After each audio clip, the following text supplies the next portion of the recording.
Bueno, voy a hablar la segunda parte del video del matrimonio, cuando es la unión bajo el pacto de carne y sangre, que la palabra de Dios identifica claramente en la unión del hombre y la mujer, que es el propósito de la creación de Dios.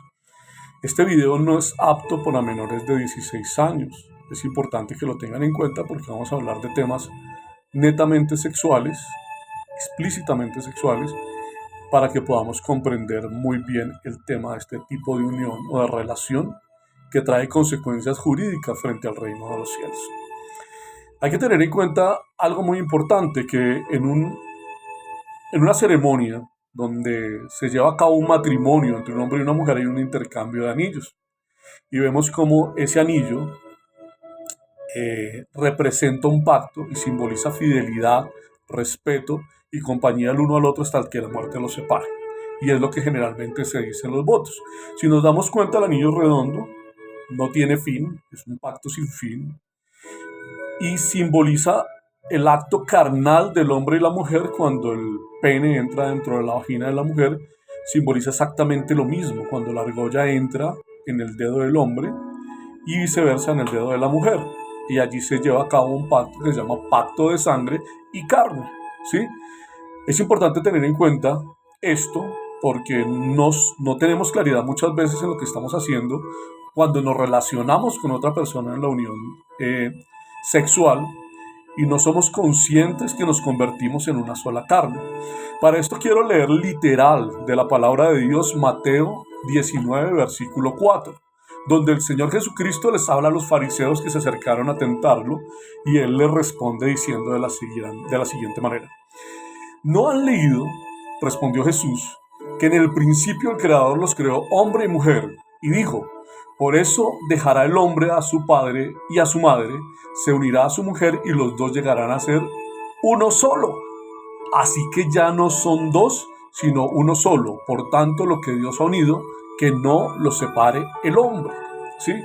Debemos tener claridad en algo de manera fundamental, y es que cuando Dios habla de esto, Él no habla de la acción como tal de la ceremonia matrimonial, ¿cierto? Él está hablando de la unión en una pareja, ¿sí? Y para esto me voy a referir a Génesis para que comprendamos esto, porque cuando Dios, el creador del universo, crea el mundo, también crea al hombre y crea a la mujer, y Él allí no hace una ceremonia para Adán y a Eva enfrente y les dice, Eva, acepta a Adán, Adán, acepta a Eva, los declara marido y mujer. No, no, porque se está hablando del pacto de sangre y carne, que es la unión sexual entre el hombre y la mujer, es cuando se convierten en una sola carne, y quiero que en esto tengamos toda la claridad del caso y podamos comprender la palabra, y por eso voy a leerles el texto de manera literal. Génesis capítulo 1, versículo 26 al 28 dice lo siguiente. Entonces dijo Dios, hagamos al hombre a nuestra imagen, conforme a nuestra semejanza, y señoree en los peces del mar, en las aves de los cielos, en las bestias, en toda la tierra y en todo animal que se arrastra sobre la tierra. Y creó Dios al hombre a su imagen. A imagen de Dios los creó, varón y hembra los creó, y los bendijo Dios, y les dijo, fructificad y multiplicaos, llenad la tierra y sojuzgadla, y señoread en los peces del mar, en las aves de los cielos, y en todas las bestias que se mueven sobre la tierra. Pero hay una frase específica que Dios le da a Adán y Eva en ese momento, y es, multiplicaos, fructificad y multiplicaos. Está hablando de la relación sexual, del pacto que convierte a los dos en una sola carne y que acabamos de leer en el texto que mencioné anteriormente, que es Mateo 19:4, donde dice que se convierten en una sola carne. Veamos claramente que allí Dios no está hablando del sacramento del matrimonio, sino en la orden que da que el hombre y la mujer se unan para procrear y sojuzgar la tierra. O sea que es un mandato, ¿cierto? Pero debemos tener en cuenta algo, porque para esto es que necesitamos estudiar la Biblia, la palabra de Dios. Y es que debido a la fornicación del ser humano, ¿cierto? Nace como sacramento el matrimonio en el mismo ministerio del Señor Jesucristo, y es inspirado en Pablo cuando se dirige a la iglesia de Corinto, a causa de la fornicación y el pecado que había dentro de la misma iglesia, porque se metía el esposo de esta con la mujer del otro, y estaban fornicando entre ellos, es decir, que estaban cometiendo adulterio. Y allí es cuando entra a jugar un papel importante la palabra de Dios, donde Pablo dice, no mando yo, manda Dios, y voy a leerles el texto literalmente.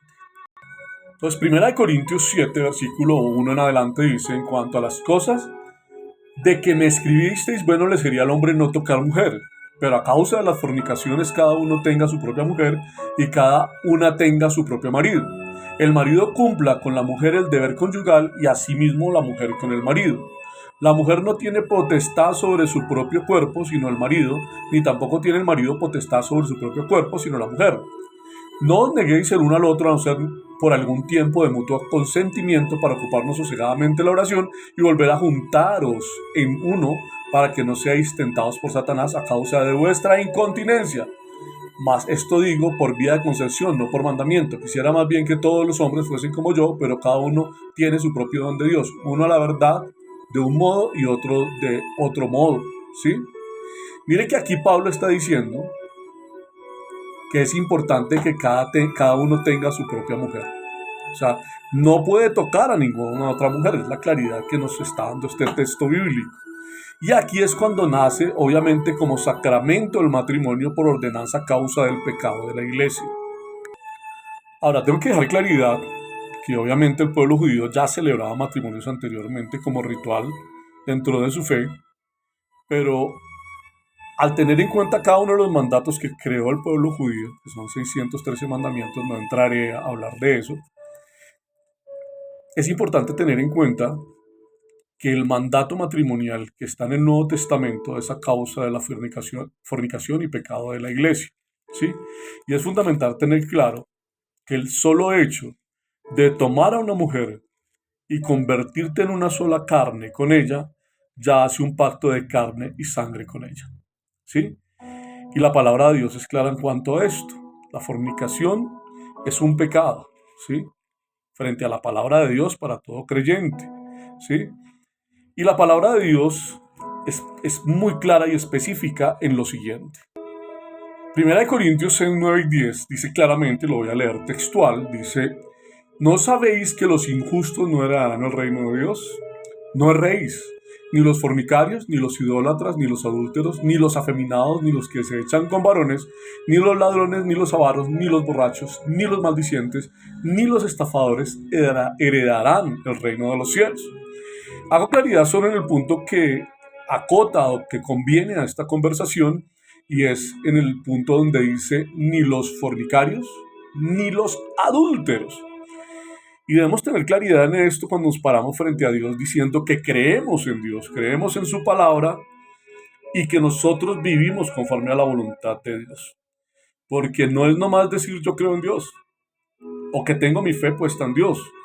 El solo hecho de creer o tener la fe puesta en Dios trae y acarrea unas responsabilidades que debemos cumplir frente a Dios para poder entrar en el reino de los cielos. La pregunta que yo le haría a usted, mi querido amigo, amiga, es, si usted muriera el día de hoy, ¿su alma a dónde iría? ¿Al cielo o al infierno? Si empezamos a examinar nuestras vidas a través de la palabra de Dios, en consecuencia de lo que hemos hecho, nuestra vida y lo que hacemos viene agradando a Dios, ¿sí o no? Es una respuesta que no tiene respuestas intermedias, ¿cierto? Que no tiene grises, es un matiz solamente entre negro y blanco, y debemos entender este tema, porque la misma palabra en Apocalipsis 3:14 dice claramente, por cuanto no fuiste ni frío ni caliente, sino tibio, te vomitaré de mi boca, ¿cierto? Y aquí es cuando nosotros debemos tener claridad si las acciones que nosotros estamos llevando a cabo frente a Dios, frente a la palabra de Dios, o en la manera que vivimos, confesando que creemos en Dios, o creemos que somos hijos de Dios, que es harina de otro costal, porque finalmente todos somos creación de Dios, mas no todos son hijos de Dios. Hay que tener en cuenta si realmente, si el día de hoy nos visitara la muerte, si el día de hoy fuéramos llamados a cuentas frente a la presencia de Dios, ¿seríamos salvos o iríamos al infierno? Tenga claro que la muerte del Señor Jesucristo representa la esperanza de vida eterna para el ser humano, que está plasmada en Juan 3:16, donde dice, porque de tal manera amó Dios al mundo, que dio a su Hijo unigénito, para que todo aquel que en él cree no se pierda, mas tenga vida eterna, y que esto requiere una acción del ser humano para poderse convertir en hijo de Dios, que está plasmada en Juan 1:12, donde dice, porque a todos los que lo recibieron y creyeron en su nombre, adquirieron potestad de ser llamados hijos de Dios.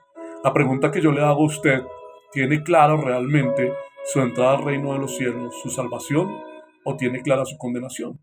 Pregúnteselo usted, respóndase usted, porque ni yo ni nadie somos juez de su vida, nadie es juez de nuestra vida. Pero si algo debemos tener claro, que cuando nos paramos frente a la cruz, frente a la palabra de Dios, nuestras acciones, nuestro comportamiento y lo que hacemos día a día nos condenan o nos redimen frente a la cruz de Cristo. Porque finalmente, aunque la palabra de Dios dice que la salvación es por gracia, no significa que no tengamos responsabilidades de nuestras acciones frente a Dios. Se lo acabo de demostrar. Dios le bendiga. Cuénteme qué piensa.